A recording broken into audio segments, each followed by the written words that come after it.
Now finally your table is ready, but you need a screen for users to enter data. Now let's go to Utilities and Table Maintenance Generator. It asks you an authorization group, which if you don't want to give any, you just select without authorization group.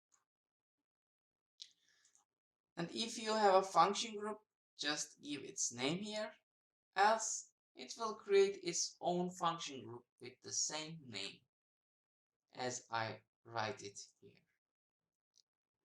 And we want it one step, and press find screen number.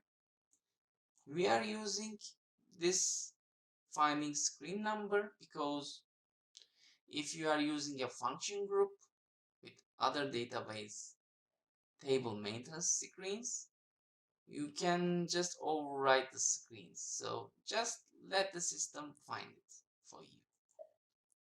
And you see, just write number 1 here. It will be our first screen in this function group. And press create. And yes, save local object.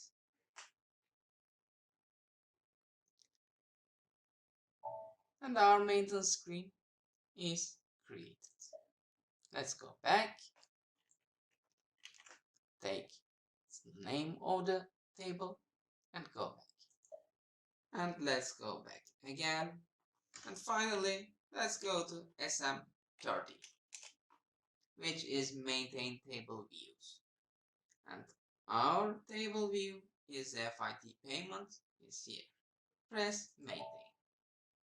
It will compile the screen and show you a screen that you can enter data.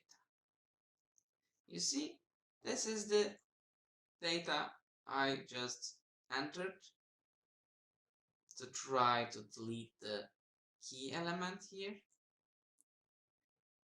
As you see, our definition document number for the custom data element is here.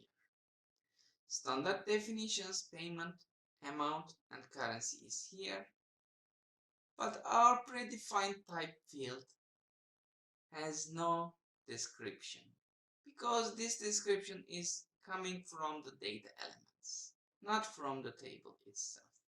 So the description we wrote there is not here.